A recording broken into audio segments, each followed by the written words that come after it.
And you know what? Everything that you're saying about they're making it harder for us. Like, we have a fight, and we're in the fight, but that's not going to stop them from making it harder for us to fight. And I know that they're doing that. They're making it more difficult with the censorship, with the lawsuits, with the legal battles. They want to make us so exhausted that we give up, that we quit. It's too hard. I've lost too much. There's too much at stake.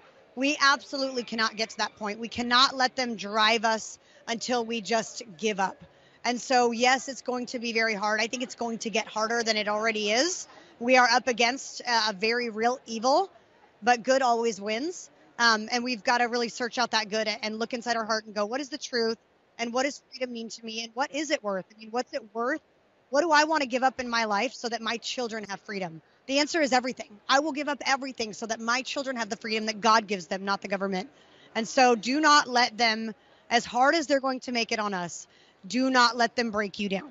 Continue to fight.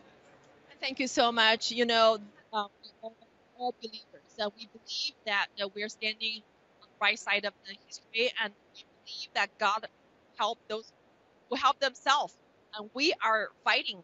And I believe God will help us remember the story. So I don't think it will get harder as long as keep fighting. We keep fighting until we eliminate the Chinese Communist Party completely from the face of the earth. Yes, I agree. And let's always remember that David won that fight, and he won it with a tiny pebble. He won it with a slingshot. Well, he didn't just go into the fight with a slingshot and a pebble. He practiced. He went in with God, and he went in and he practiced. He knew he was going up against the giant, so he trained himself. That is what we need to be doing every day. You may not have a really big fight at your doorstep, but you're going to. Mark my words, you're going to. What are you doing to prepare yourself for that right now? Mentally, physically, spiritually. Yes, we need to be praying. We need to be getting into God's purpose. We need to be testing ourselves. What are you willing to give up? What are you willing to endure?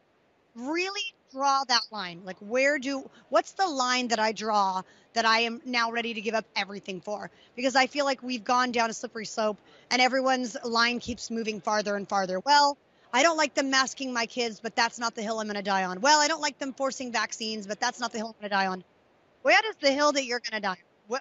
What's the line that you say enough is enough? And to me, that line was 2 years ago when I couldn't open my business. I mean, my line was very small. It took very little for me to say, these are my rights, these are my freedoms. I will not give them up. So find that spiritual, mental, and physical battle. Start training yourself because the giant is here. And it'd be so great if we could just defeat him with a little pebble. How beautiful it is that.